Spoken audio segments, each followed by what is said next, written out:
Well, folks, it's time to talk about some new friends we haven't talked about yet. Captain Fantastic and the Brown Dirt Cowboy. I'm Charlie. And I'm Cory. And this week we'll be discussing the album of that name by none other than Elton John, who, we haven't done on the show yet. And I figured, we gotta do it. It's the time to do it. So, of course, I picked my favorite Elton John album, because why wouldn't I? Of course. And it's your birthday month, your favorite Elton John album. Plus, when we figured out that we hadn't done one, it was mind-blowing. So what a great one to pick. It's not one with all the biggest hits. There's no Rocket Man here, folks, but there is still a lot of good stuff here that I'm really looking forward to diving into. I'm excited because I'll ask you, outside of the single, what percentage of the population do you think is familiar with this album? It's really hard to say now. I mean, because it was a very huge deal upon its release. Heard, most definitely. And it's often been considered one of Elton John's high marks, but it does seem like in this streaming era, like it's done better than plenty of other albums of his, but Elton John has pretty unusual longevity. I'll say that. It does. I checked right day before we're recording this. He is as about the 19th most streamed artist in the world. That's so great. Which is insane to think about. Like, who else is doing that? Like, of that era? Nobody. Yeah, I got to get it out of the way early in the podcast. I still haven't seen the movie. I tried to do it this week. Rocket Man, you haven't seen it? No, I was mad that I didn't get to it. But do you think a lot of that success, as far as in the streaming era, has come on the coattails of the movie? I heard it was amazing. It got rave reviews. I think it actually might have to do more with collaborating with Dua Lipa and having a top 10 hit. There you go. That makes 2022. Heck yeah. Yeah, I mean, they did a dance remix with like 4 songs in one. And he did a similar thing with Britney Spears. That one, of course, got a lot of interest initially because it's Britney Spears' first song, and it was her first song in like 6 years, and all her stuff's going on, but it didn't have the longevity of the Dua Lipa track. But he is definitely somebody, and it's not the first time that he's come back and made his songs relevant again to the younger generations, and it's still going. Rocket Man, the song, just hit 1 billion streams on Spotify. That's so cool. Yeah, that's so cool. And of course, we're talking about this album, not to get too far ahead, but this everyman story, he's always seemed to me like he loves to get inside of the come up and aid musicians in, whether it be navigating the waters of touring and things like that, or even musically. And I love that about him. Yeah, he's very much somebody. He does not look down on younger artists. He openly collaborates with them. I mean, his whole last album was called The Lockdown Sessions, and it's collabs with artists of all kinds. There's newer artists like your Dua Lipa and Charlie Puth, but also some of his peers like Stevie Wonder are on the album too. So he just has always shares what he's doing with the world, and that does include the people who are out making music today, whether they were influenced by him or not. And that's something that I very much respect about Sir Elton. Yeah, man. But if we're going to be talking about this album, despite that crazy longevity he's had, if we go back to this album, 1975, Elton John is at the top of his game professionally.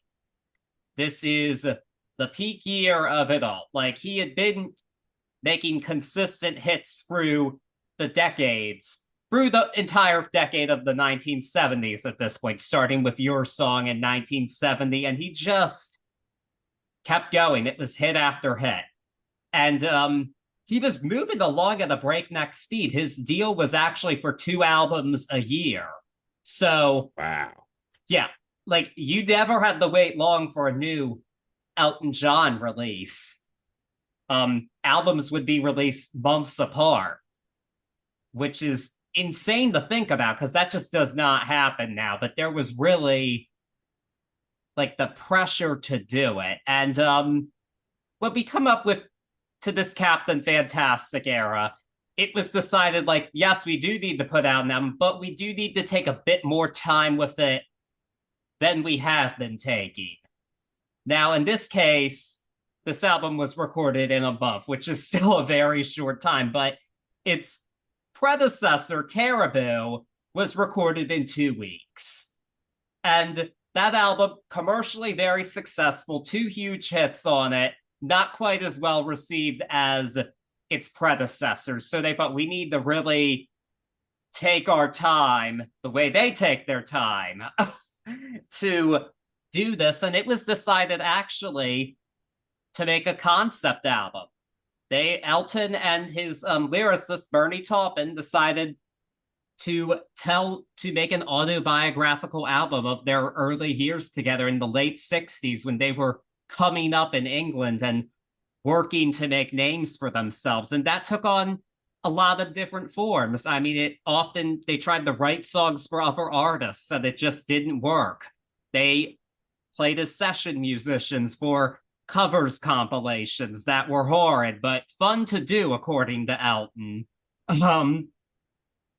And just living together like the broke college kids they were practically, because that was their age. They were just really doing that, and they were going back to look at it, and it was decided that would be the concept for this album. And they used alter egos to describe themselves. Elton is obviously Captain Fantastic, and Bernie is the brown dirt cowboy. And Bernie Taupin's actually like owns a huge ranch and has for a long time now. So the alter egos are fitting to the two men, really.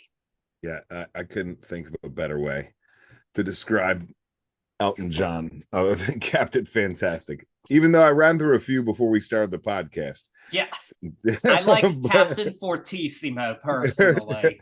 Heard that Captain Fortissimo is my favorite as well. But no, he is Captain Fantastic, and he still is today. And yeah, they recorded this album in a month and just really buckled down and wanted to make a quality statement. And they decided we're not concerned about making hits, even though everything they made there was a hit on everything at this point, but that was just not what they were going for. It was very much quality over quantity, I guess you could say. Like they really needed to do it and tell this story. And I think it's really cool that they did that, because this was definitely a time where you didn't have even MTV yet, much less the internet. We don't get these insights into those early years like you would now in a documentary.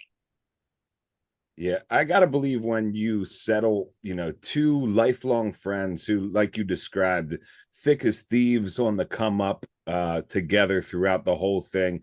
When you decide you're gonna do a retrospective album, I feel like that is par for the course, where you really, maybe almost without knowing, going into those memories, buckle down and tone down and really take it slow to get every piece correct.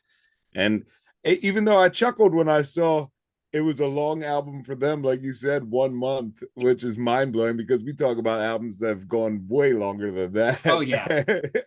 And it's like, wow, these guys were cranking. We talk about the machine being this corporate, churning out hits, but for its own reasons.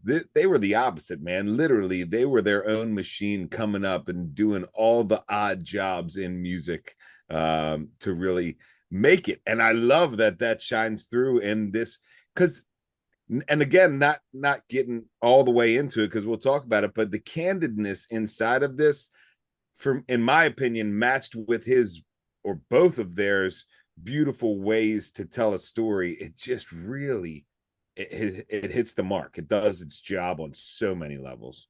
Oh yeah. And but of course, this is an album called Captain Fantastic and the Brown Dirt Cowboy. There has to be elements of fun in it too. It's Elton John we're talking about, and we get that with the iconic cover art designed by Alan Aldridge. It's just now one of the most well-known images of Sir Elton, and it even became a pinball machine. Yeah, man. I played that pinball machine at Merriweather. Yeah. It's a classic. I absolutely love it. It is just such a great image to dive into with the album. And you mentioned that yeah, it wasn't a singles album. It only had one single. And but it didn't matter.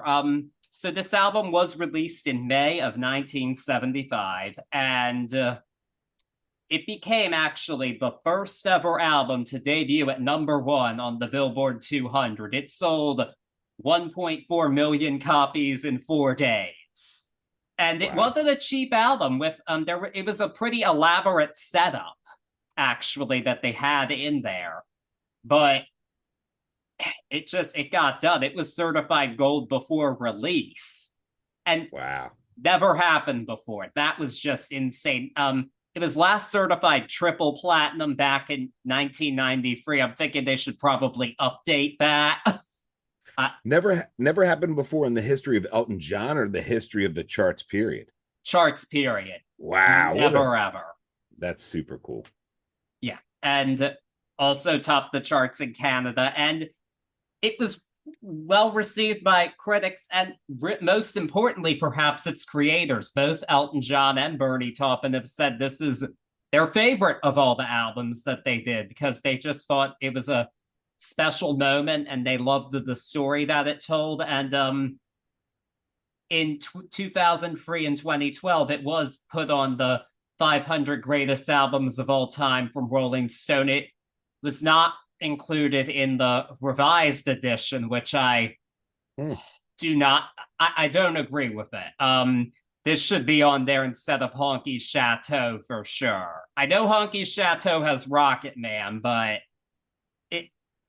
this was a special moment. And I don't think that's a hot tea take to say that when it's so often, I mean, if the creators are saying it's their favorite that they did.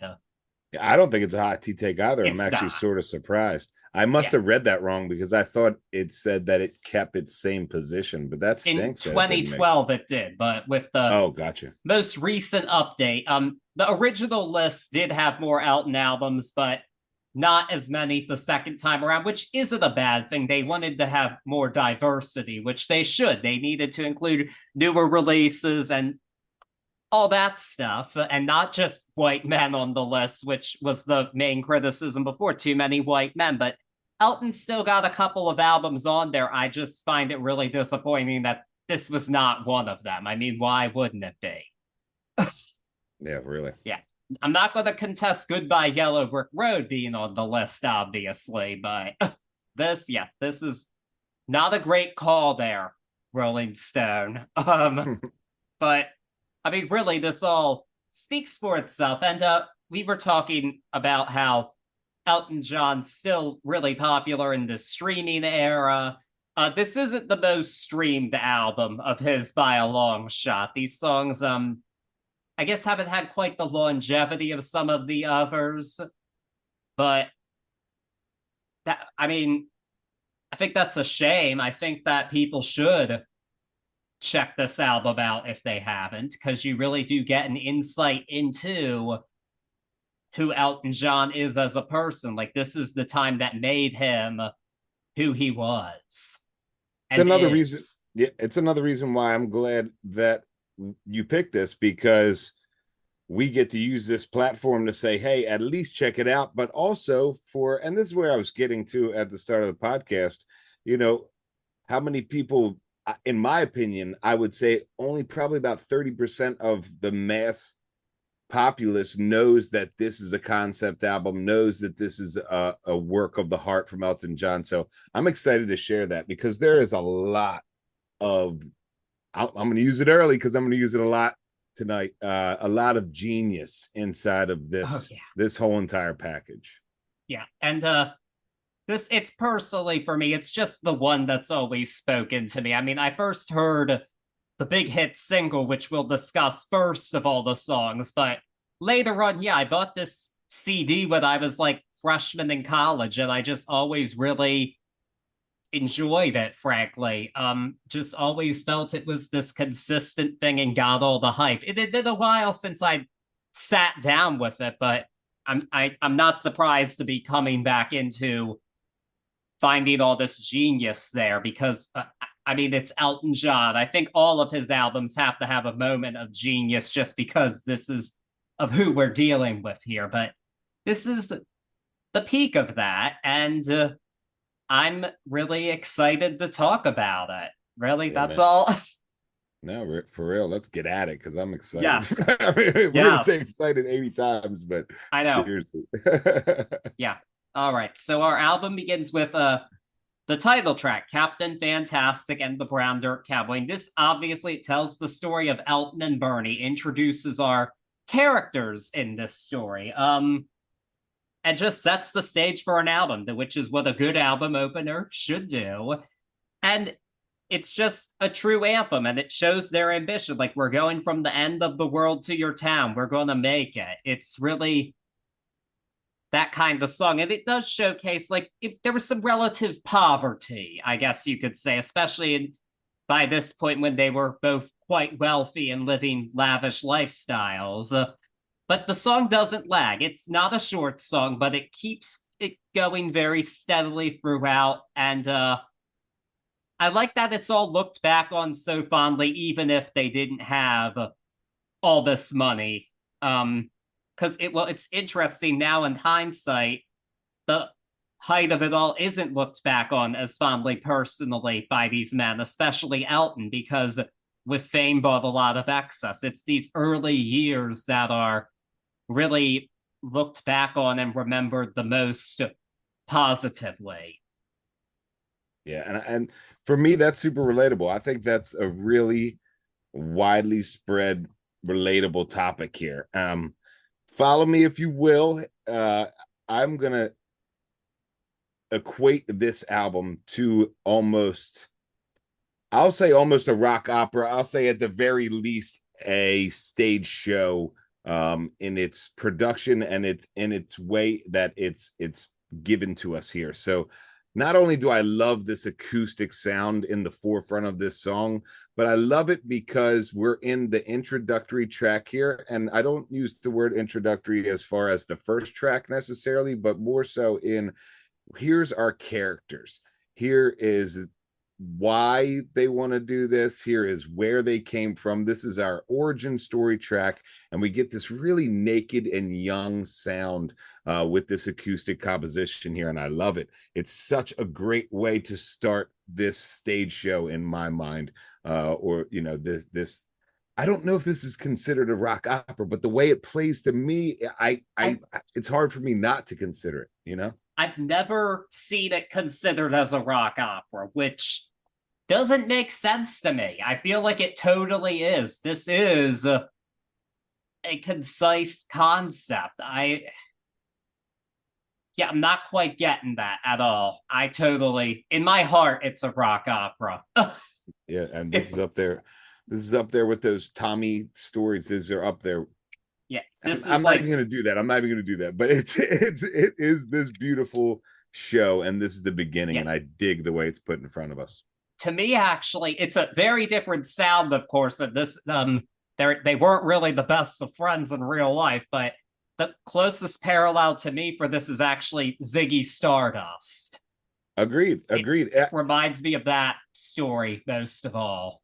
Yeah, this one for me is a little bit more cohesive. Not getting ahead, but this one, well, you know, it's right there. It's very easy to follow too. Oh, most definitely. It's not something you really have to search too deep into, but it still manages to tell a great story, which I think is really impressive. Like, it's not too pretentious, is what we're saying, and that's very important. Even if the titles might maybe lead you that way, like this next song does, which is Tower of Babel. It's really a song about just the industry and how, like, the people that they met, like the drug dealers and the call girls, they were exploring a seedier side of life. I do find it interesting that this song is so heavy on biblical allusions, which you get from the title, but I mean,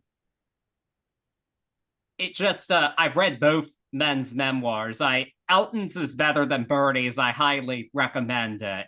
If you haven't rather listened to it, please change that. But religion wasn't a huge part of either of their upbringings based on their memoirs. So I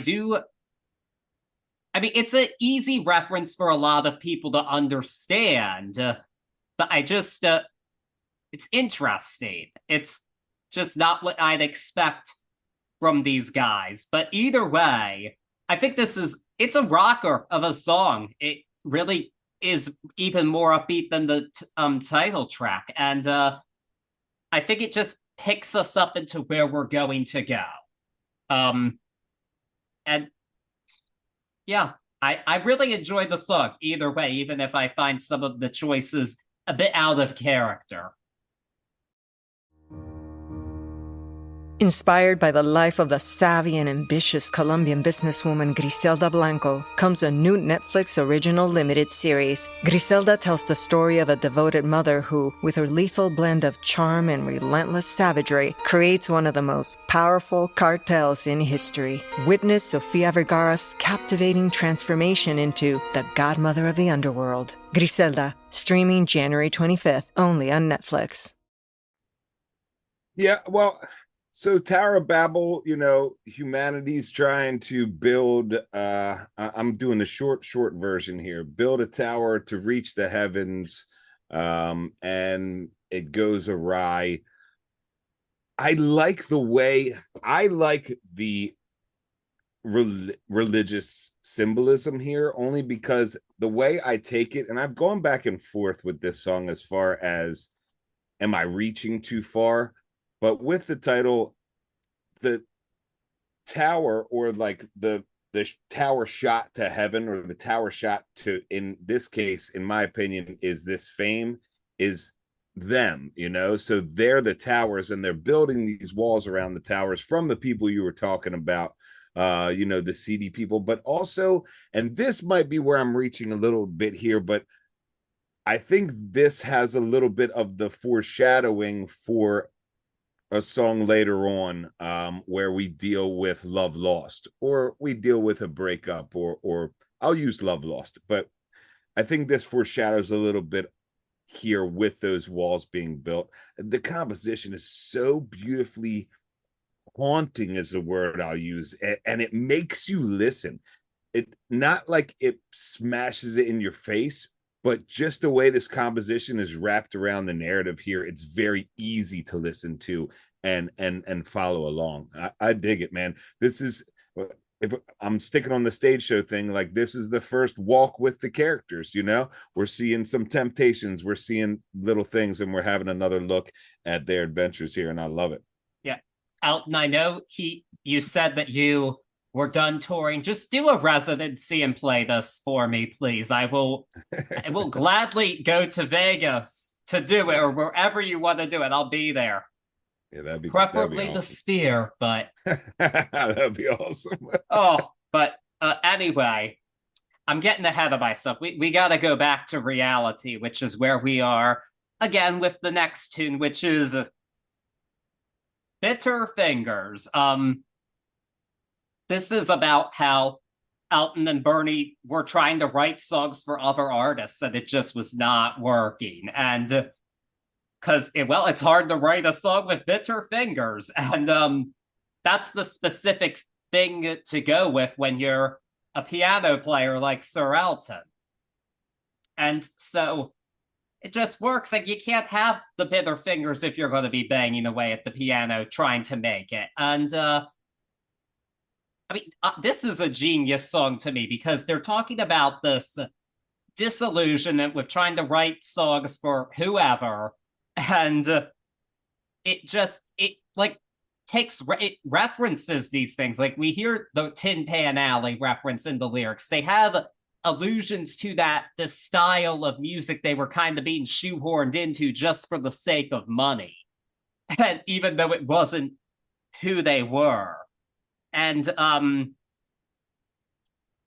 it just has this simple but yet really haunting almost, again, piano line, but then explodes into a full-on rocker. And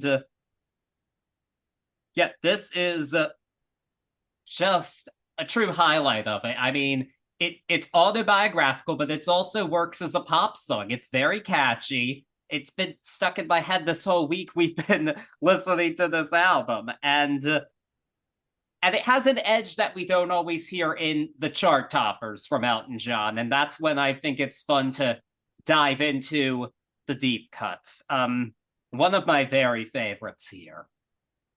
Yeah, I love that you touched on it, but the personableness or the real relatableness of these characters, even though we're using these fictional monikers here, it's so personal to them, and it really shines through, especially here in Bitter Fingers. I love that in my opinion, we get, or it leads off with, the most intricate piano work we get so far on the album from Sir Elton here. And it's this wild constantly climbing arpeggios throughout this composition. I love that because for me, it mirrors the climb of these two characters. And it matches the narrative of them, doing songs and having these bitter fingers, not being able to write songs with bitter fingers. And I dig that. But that switch you talk about into the rocker, man, that for me is where the real genius of this song comes. And I go back into the stage show mindset on this because it's a set change and it's right in front of our face, but we didn't even realize it happened. And now we're in a new headspace, not only with the sound and style of the composition, but inside of this new breakthrough headspace inside of these characters too. This is I'll say genius 20 times. This is so perfectly placed on the album. I know this story happened to them in real life, so chronologically writing it must have, or I would think, is a little bit easier, but God damn, this is so perfectly. It really is one of the highlights of the album for me as well. Yeah, it's a tough one to top, but there's several here like that. That's the crazy thing here. But before we move on to the next song, your fingers will not be bitter if you choose to use them to subscribe to this podcast wherever you're listening to it. And also leave us a nice rating and review and follow us on social media. I have the links down in the bio for you for this episode. But in the meantime, back to the album and track number 4, which is Tell Me When the Whistle Blows. This is about just traveling from town to town in the late 60s. The whistle blowing is the train whistle in this case. This is a big time riff on Philly soul, which was one of the big sounds of 1975. I mean, it's a great sound to go after. This one is my least favorite here. The story just isn't quite as vivid as the other ones told on the album for me, and the hook just isn't strong in comparison to the others. I mean, I don't feel like I must skip it, don't get me wrong, but if I'm gonna pick a least favorite, it's this one. But it also, I think, is admittedly hurt by its placement because it's between two very high points. It is. I have to think that it was intentional, but only in the sense of when I first read the title and went at it, I was thinking more of a whistle from like a factory, and this is on his way out. And then when he started to talk about the old man, I was like, okay, that's where we are. No, it's about the traveling, the woes inside of it. The thing that I really love about this song is that that narrative is hidden behind this funky Philly style sound.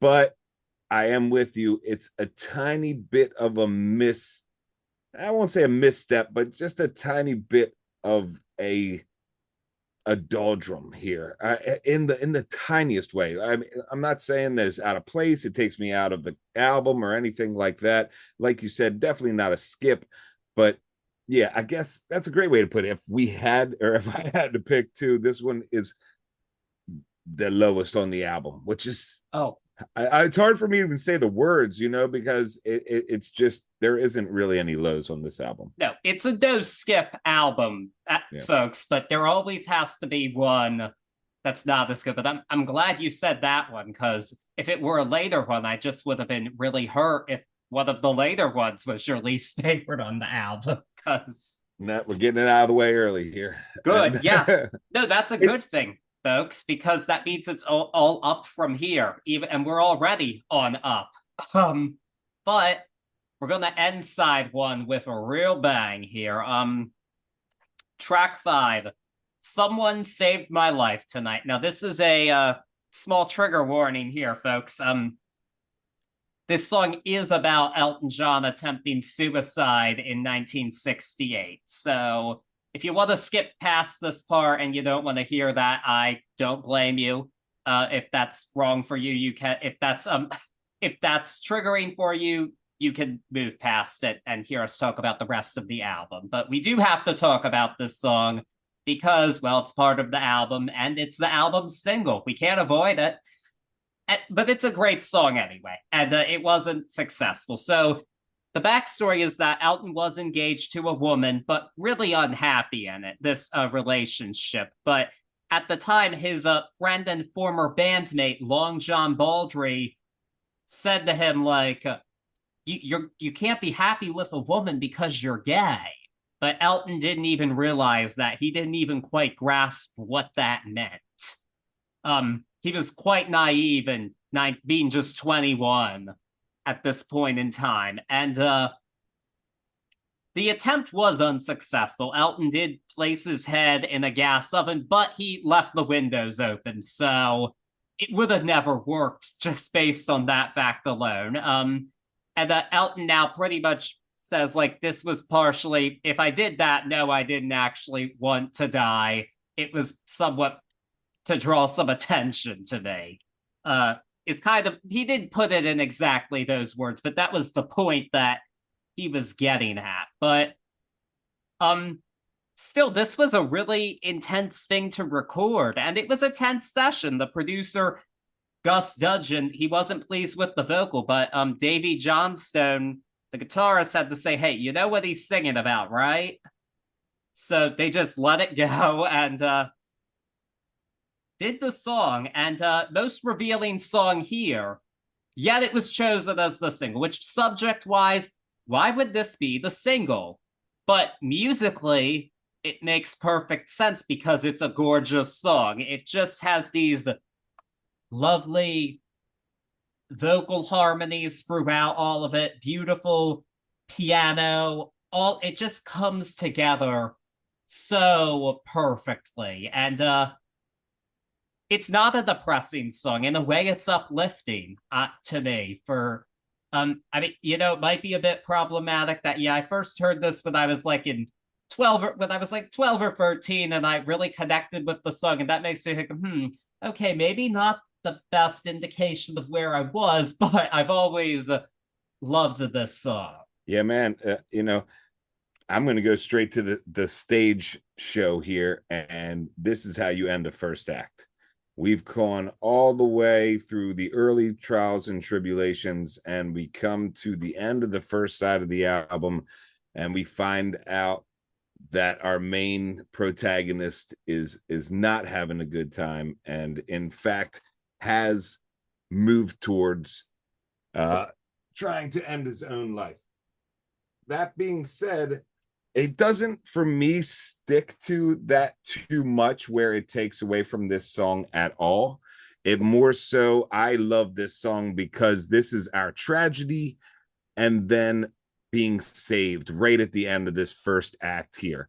I mean, it's, you've already stated it. It's him slamming on the baby grand with so much passion and soul. Just these beautiful, beautiful vocal harmonies accompanying it. 6+ minutes, and some of the most beautiful, full of music 6+ minutes out there to this day. So beautiful that they couldn't even cut it down for a single, which is a testament to itself. But this is it, man. This is the end of the first act. Everything's good. Sugar Bear saves the day. Drop the curtain. It's intermission time. And what a great way to do it. I really enjoyed this one. Yeah, quite an intermission. And yeah, it didn't matter. The song didn't need to be cut down.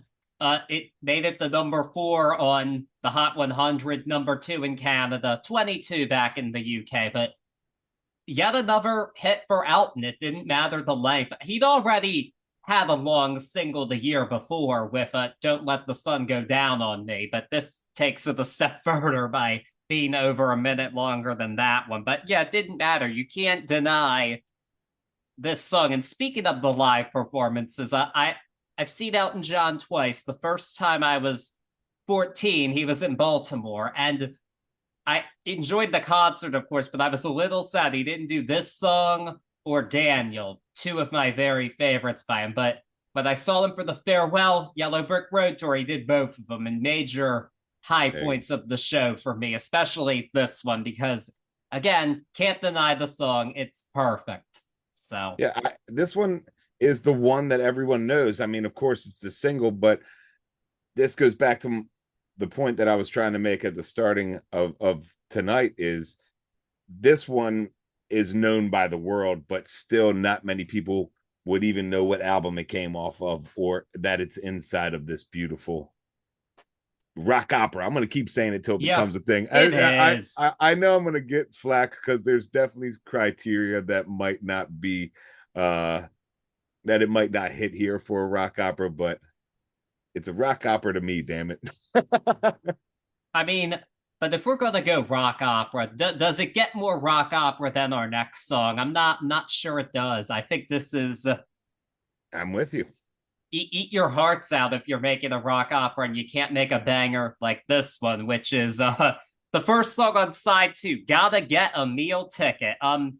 Just a song about the struggle of trying to make it. It's there is a lot of hard work that goes into being a successful musician, but luck is a big part of it. So gotta get a meal ticket. I read a book for this podcast that I bought a few years ago at Barnes & Noble called Captain Fantastic, Elton John's Stellar Trip Through the 1970s. It's by Tom Doyle. It's a very, very good book. Some of it's a bit obsolete because of Elton's own memoir, but it's still good to get an outsider's perspective too, I think. But yeah, it's a full-on rocker. There's no stopping here, nothing slow about it. But the book called it Disco-Tinged Poverty Rock, which that's perfect. I love that. Yeah. I love that. It is perfect. But yeah, as we said, there was only one single. If there was going to be a second single, this absolutely should have been it. I think this would have been a big hit for them. But because of how it was, the follow-up album was released a big 5 months after this one. So, I mean, you don't get any better than this. Opening up a second half, I'll narrate the opening of the second half. Curtains come up, and now we see Captain Fantastic and Cowboy out there working it.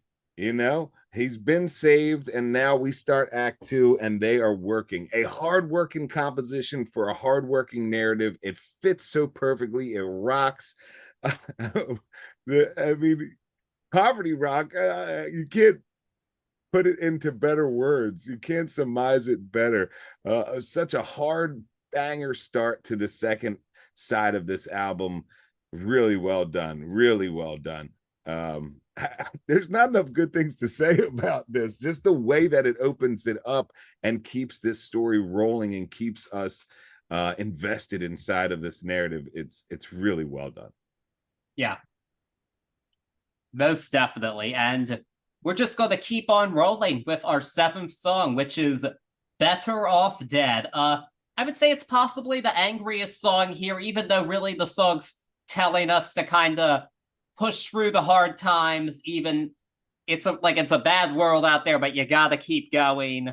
But the tone of it is quite a bit angry, at least the way it sounds to me. And it does have a unique thing going on here. So the drums on this song, according to Nigel Olsson, the band's drummer, were put through a harmonizer.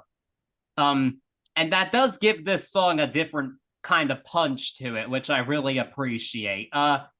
It's a pretty short song, but it definitely packs a punch, and it's really hard to get. It's hard to get out of your head. I don't like it quite as much as the previous song, but I do enjoy this one here, and it just keeps our story going very well. It does. It's a truly introspective look at overcoming life inside of itself, and I love that. But maybe it's a hot tea take, maybe it's not. For me, this is the anthem of the whole entire story here. And not only is it this anthem about overcoming and rising above, and if you're not, you're better off dead, but it's driven by this syncopated beat that never stops pushing the song, the way the narrative is saying to us to never stop pushing yourself. And I love that. Another genius piece here for me as far as composition goes, because it just fits so well. It fits so well. This is the anthem for me. We're coming out of seeing the Captain Fantastic and Cowboy working hard, and now they're realizing that maybe not everybody does it, but they're going to keep doing it, and they're going to push everybody to keep going through with it. I love this one. Yeah, and that work ethic is explored in the next track, actually, which is called Writing. It's a song about writing songs. I mean, that's just what they were doing. That was their life. They were living together in a flat, and the times were lean, but that was the main focus. Like, just get these songs. Like, we're really collaborating and putting it together. But even if it might seem like on paper, it's kind of a silly concept for a song. It's kind of like, okay, how can this be good? But the thing is, it works really well, actually, because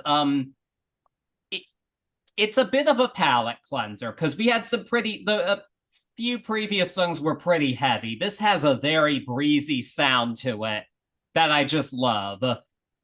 But it just manages to give us that insight into the process that I think we didn't get now almost 50 years ago. I mean, these days, artists can post on social media when they're writing or if they're in the studio.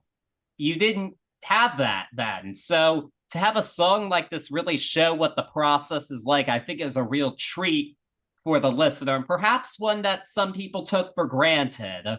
But I, for one, am really happy to have this song here, because not only does it do that, it sounds immaculate as well. Yeah, immaculate is one of the hashtags for this album, in my opinion. But I'm right with you on this one. So, like, the epitome of, especially this duo, the epitome of their love, the epitome of the end product of their craft is writing these beautiful songs.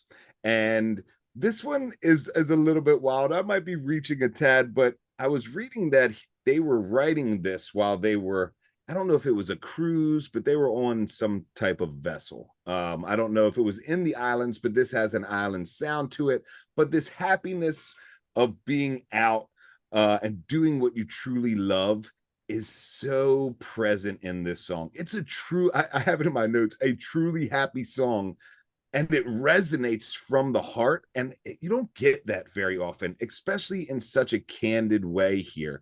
I'm right with you. At first you say, like, or I did, a song about writing songs, that's a little silly, but no, it's the opposite. This is the true end product of the whole entire stage show here. We're watching our protagonists in this victorious piece, and it works so well because it has a sound that's very different from the rest of the album, but I think in my opinion that drives the happiness and really drives home the point of this song. I love this song. Yeah, it's so good. It is, man. It is. Yeah. Oh, yes. I was a little worried. I was like, I really hope you don't think writing is a filler track, because it's so not. No, but at first I feel like if you're not committed, like if you were just to hear that track alone, I feel like at first maybe some listeners would be like, it's an okay track, because it has a levity about it that outside of the whole package here is lost a tad if you don't know what's going on. Oh yeah. Yeah. Most definitely. But it is part of a story, and now the story has to have an epic finale. And we have a 2-part one that begins with the penultimate track, which is We All Fall in Love Sometimes. This is a song that has been cited by both Elton and Bernie as the track that best sums up the relationship that they have with each other. And this time period. I mean, Elton has said he really did love Bernie in a way that wasn't romantic or sexual, but he said, like, it is the most important relationship of my entire life. Like, he said that because we just get each other in that way. And it wouldn't have ever worked. Bernie Taupin was married but to a woman, so it just obviously orientation-wise never would have worked, but it's such an important partnership, not just for these two men, but for popular music. Because who can imagine popular music without this songwriting duo? It's really hard. I can't wrap my head around that, and I'm glad that I don't have to. But yeah, it's a beautiful song, and you can interpret it to be whatever you want it to be. Like, we all fall in love sometimes. I think this is a song that can fit into anybody's situation at any given time. And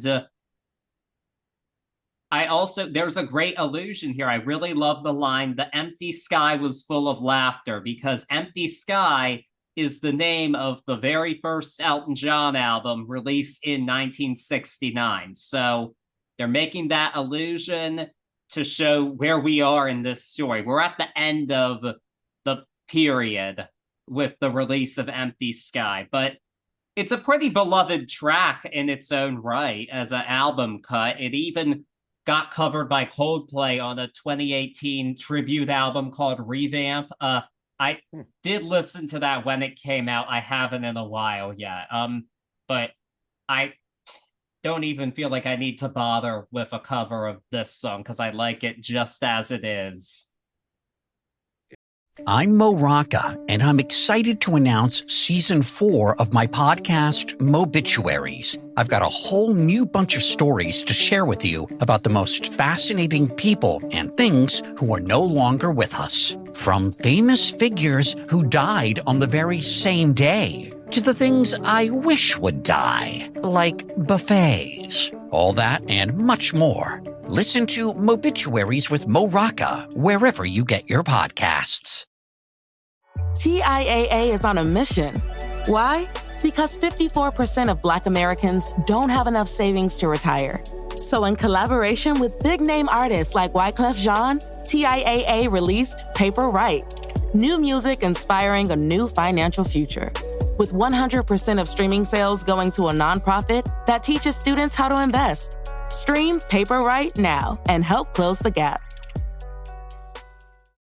Yeah, it's a beautiful one. We've used the word haunting twice. This is the third time I'll use it. And first listen, I really thought that this was a look back after success to the love lost in the relationship that we were talking about in Someone Saved My Life Tonight. But then I'll say it, I was happy to find out that in fact it was this celebration of this platonic best friend music relationship between our two protagonists. It's such a fitting way to do the first half of this finale piece here, and it's great. I mean, it speaks, like the rest of this album, so true in its candidness of just laying it out and being like, I love this dude right here.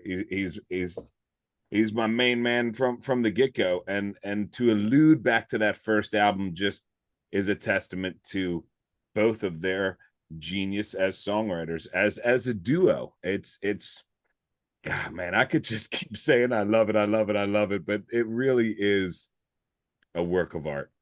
Oh yeah, and this work of art does have a proper finale with a song fittingly titled Curtains, but it's part of a medley, and it keeps on with the nostalgia of the previous song, and it doesn't have a lot of lyrics, but it's really about just this wrapping this story up and creating that nostalgic atmosphere that's also a little haunting, because it is kind of scary to look back at times, and you gotta let this song take you for a ride, and that's all you can do. You can't think too critically about it. You just got to think about how it makes you feel.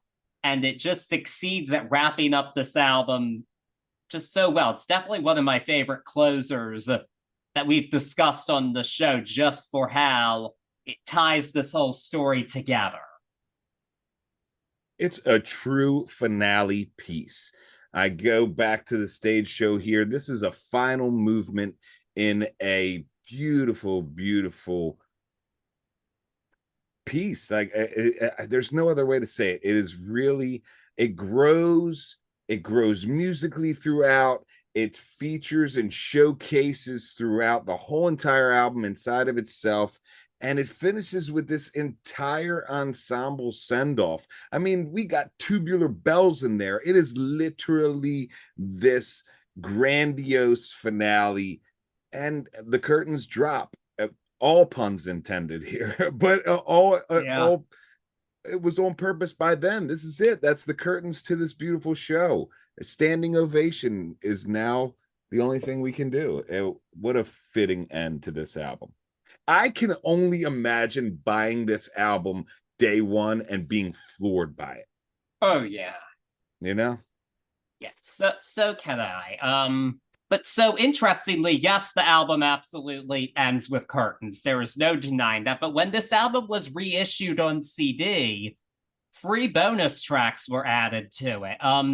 And they're the singles of this era, and which they weren't album singles. So I guess this is the album they would fit in time period wise.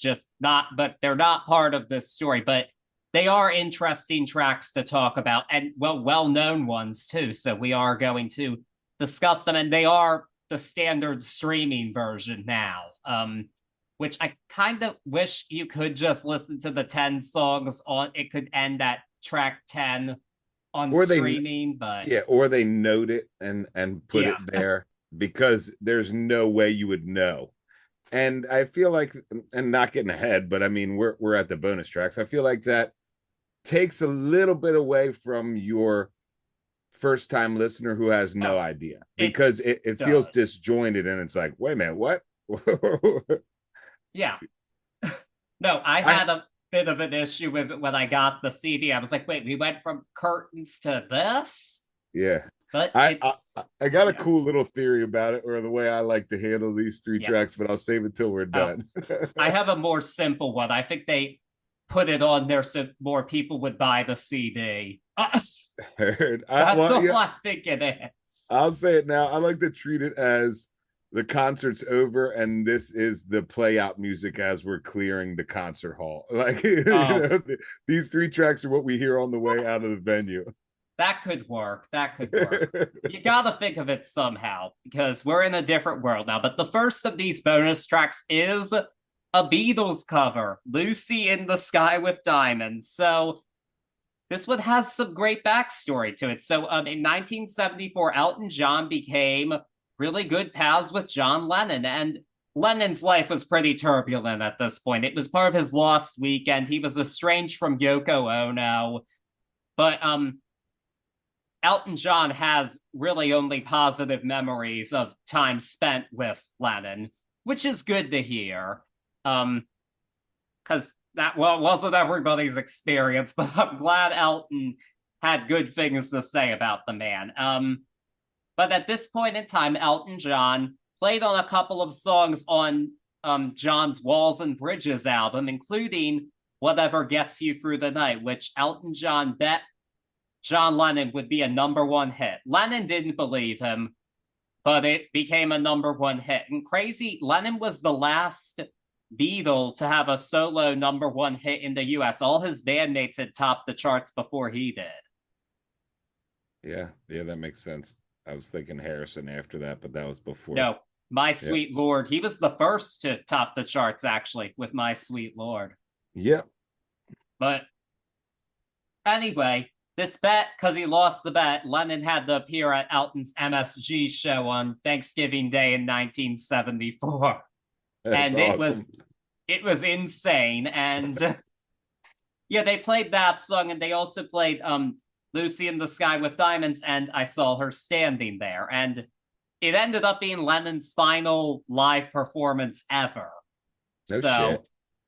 Yeah, if only we could get in a time machine and attend this show. That would have been an epic thing to see for sure. But yeah, the song got recorded and Lennon actually couldn't remember the chords. Davy Johnstone had to remind him of the chords. To Lucy in the Sky with Diamonds? Yes.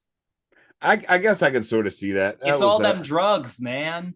Well, that, and it's not that. I mean, he's playing through the chords, but he's never truly ever really the way that this one is structured, because it's a different take on it. Well, no, even the original, the Beatles were done touring by the time they recorded Sgt. Pepper's. So I am that much of a Beatle head that I'm sitting here trying to give John the benefit of the doubt for forgetting his own songs.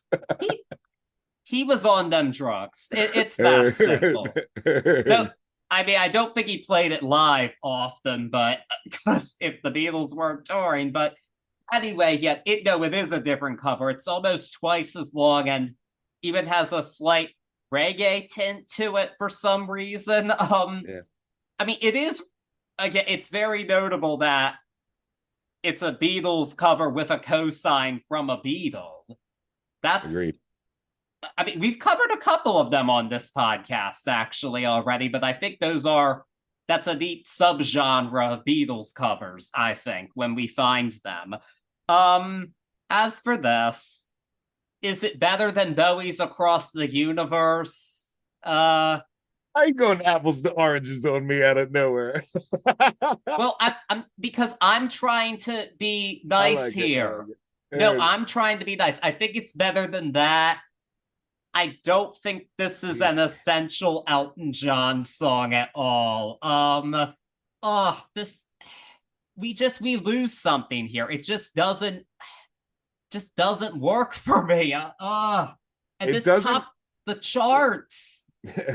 Well, that's because it's Lucy in the Sky with Diamonds. I don't care which way you cut it. It doesn't sound contrived, though. I will give it that. No, it doesn't. Do I like it better than Across the Universe? I don't even know, man. It's hated tough. That. I know that's what I'm saying. That's my silver lining playbook on this version of Lucy in the Sky is it doesn't sound contrived. It has its own take. Yeah. I don't know, man. Like I said, it's like play out music. Like I'll hear it and be like, oh, that's a cool cover of Lucy in the Sky with Diamonds while I'm walking out of the venue. But like to sit down and go through this, I don't know. It doesn't do it for me. No. That for first time listeners, you might be like, wow, that's a little hard, but I have a huge love for the Beatles. I'm not a purist or anything like that, but I don't know. Lucy in the Sky with Diamonds is its own thing, man. And I don't care how you try to wrap your brain around covering it. For me, it's never going to come out the same. Yeah. But I almost use the word novel. It's a cool try and a cool take. It's not terrible, but it ain't for me. It would be a novelty if it wasn't a chart-topping single, because that's mind-blowing. well, in a way it makes sense, because the Sgt. Pepper's Lonely Hearts Club Band had no singles on there it. you go. But there you go. I mean, this is an example of it got covered by another artist and topped the charts. So yeah, but no, it didn't need to be. It didn't need to be done. And I mean, Elton hasn't played it live in years, and he doesn't need to. That's why I go back to, for the streaming first time, add this album, make a notation there and say bonus tracks, because you come out of Curtains into Lucy in the Sky with Diamonds, you're like, what the hell? Yeah, I mean, it predates the album even by a few months. It was released at the end of 1974. So, but, well, a little disjointed. That being said, this does not affect our grading. No, not at all. These bonus tracks do not have any bearing on our grade, but they're interesting to discuss. We can't not discuss Lucy in the Sky with Diamonds. Well, actually, maybe we could not. The next one's pretty forgettable. Track 12, One Day at a Time. This was the B-side to the single, and it was a solo Lennon track originally on his Mind Games album. This is just a pretty forgettable tune. I mean, the previous song is undoubtedly one of Lennon's high points as a songwriter, one of his all-time classics. This isn't one of them. I'm sure this was just a nice way. It's like, okay, John, you'll get another, more of a royalty check if we have two of your compositions. You don't have to split this one with Paul. Or, more, maybe so in that. That's the cynical look. I think they were genuinely friends and vibing and all that. I don't doubt that. This was, in my opinion, this was a case of John Lennon being like, man, I really love this song, and I think everybody's going to love it as much as I do, and I'm going to record it. And for me, it's like, why is this on here, man? Why?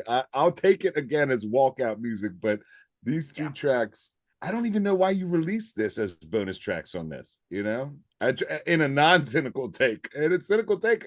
This is a money grab. I mean, it's weird to say that after this epic opus that we just went through. For the reissue, it absolutely is. But, I mean, they are songs people... the previous one is certainly a song people know. Yeah. I mean, and well, they definitely know the last bonus track. An even bigger hit than the chart. It's another chart topper. This is none other than Philadelphia Freedom. This song was written for Elton John's good friend Billie Jean King, who played for a tennis team called the Philadelphia Freedoms. And this was a rare example, actually the first time ever Elton said to Bernie, I need you to write a song called this.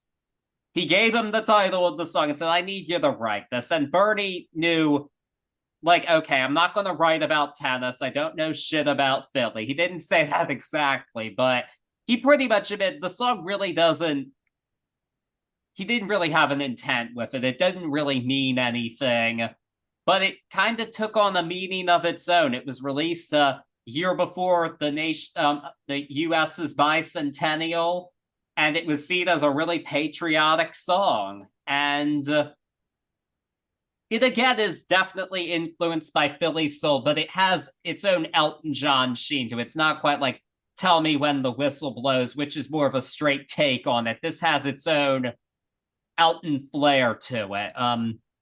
And this is a classic.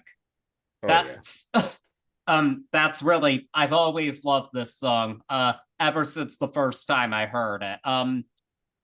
Does not belong with the rest of these. I'm sure putting this specifically, I think, was an attempt to sell more CDs, because why wouldn't you want a CD? You need to have a CD with Philadelphia Freedom on it. Come on. But yeah, the song's a classic. Bit low on the streams, actually, in my opinion. I know it's still 43 million streams is a lot, but just in comparison to other Elton tunes of this era, that's a bit low, and I think it should be a lot more. Because yeah, this is a banger. It's that jam. It really is. In a hypothetical sense, if they were like, could you fit this in the album? I would say maybe you could put this in between Better Off Dead and Writing, as like a funky, happy deal. But Yeah. most of the narrative is in England and landmarks inside of that. So the America Philadelphia doesn't really fit. But on its own, I mean, it's that jam. This is, if I'm walking out of the venue, this is the one I'm dancing to. You know what I'm saying? Like, I'm like, oh, the night's over. We got to find somewhere else to go. And I'm happy on my way out. You can't say anything else about this song. It's just, it is that piece. It's a beautiful. You could turn it on whenever. You could be, or I could be in my maddest mads or saddest sads and pop that on and at least be dancing around. You know? Oh yeah. I mean, interestingly, on the tour, the farewell tour, it was played pretty early in the show. Actually, it was not a walkout song by any means, but I was still thrilled to hear it. Of course, this is not And much else to say. Was it was unreleased at this point as far as an Elton John song? So it was a one-off single. Gotcha. That was it, and it was actually released as the Elton John Band, or it was the only single released under that name. But what I think is really cool is that the B-side for the single is the live recording of "I Saw Her Standing There," done by Elton and Lennon at the Garden in '74. Oh, the Thanksgiving. I actually recording? Have this 45. It's awesome. No shit, that's a 45 to have, Yeah. man. That's yeah. cool. Yeah, I'd like to listen to that. It's definitely one of my most prized 45s I own because Heck yeah. two classics that I wish that was on here instead of One Day at a Time. It's that live, but yeah, I mean, one of Elton's all-time classics and the deserved #1 hit. Yeah, nothing else you could say about Philadelphia Freedom, but it's not part of the album. These songs are not part of our grade. But now it is time to grade this album. I kind of think I know where we're going with this. So what's the grade? The grade for Captain Fantastic starts off, man, with an album that could give Rodgers and Hammerstein a run for their money as far as a full entire stage show in my brain.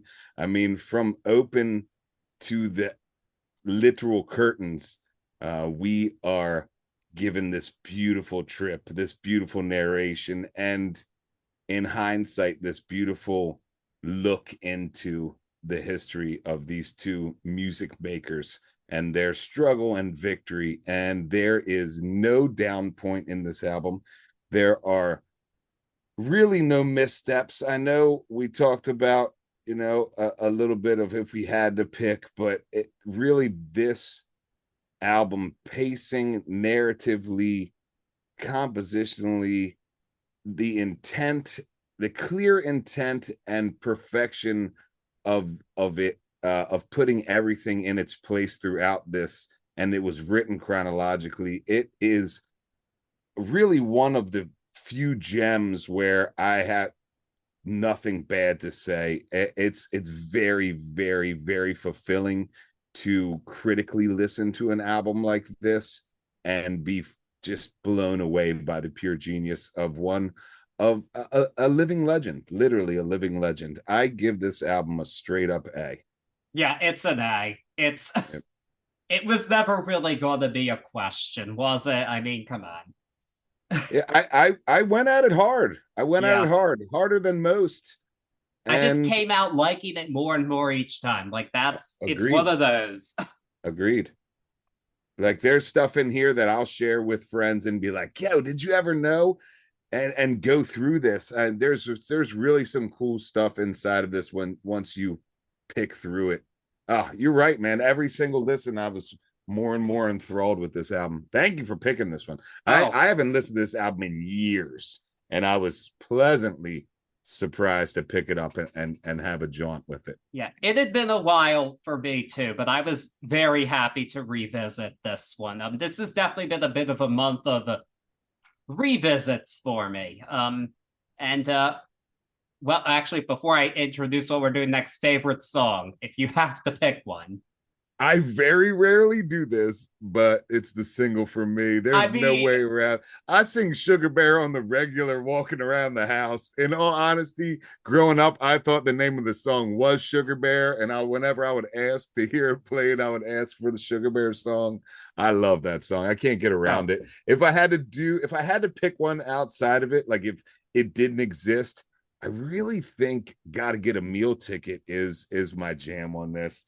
It's really well done. I'm with you on both. Yeah, the singles, you can't deny someone saved my life tonight, but Meal Ticket's a very close second for me. But again, none of them are bad, so yeah, true.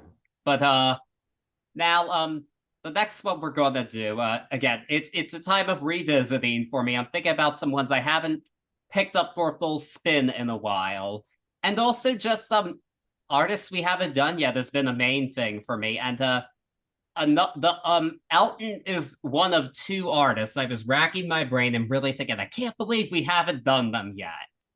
And the other one, I have to do the other one now too, obviously. It's a bit more of a shock that I haven't picked it yet than for you. So we are going to be discussing the one and only Whitney Houston. Okay. What album are we doing?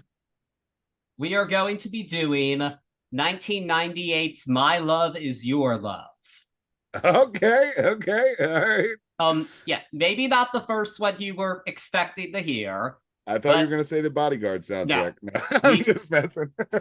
No, I love the Bodyguard, but it actually is not all Whitney Houston songs. Heard.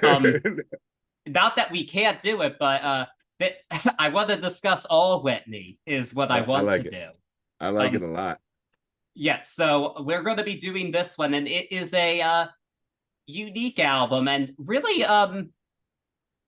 not the most tea of a backstory, except for one song, but we'll get into that when we get into it. But it's an interesting thing where she really adapted her sound to meet where the music world and listeners were going in the late 90s. She really changed herself and did something new while still remaining herself. I will tell you all, it's not going to be as good as this one was. This one's pretty hard to top with the no skips, but it's a cool thing to discuss, and I am looking forward to talking about Whitney Houston.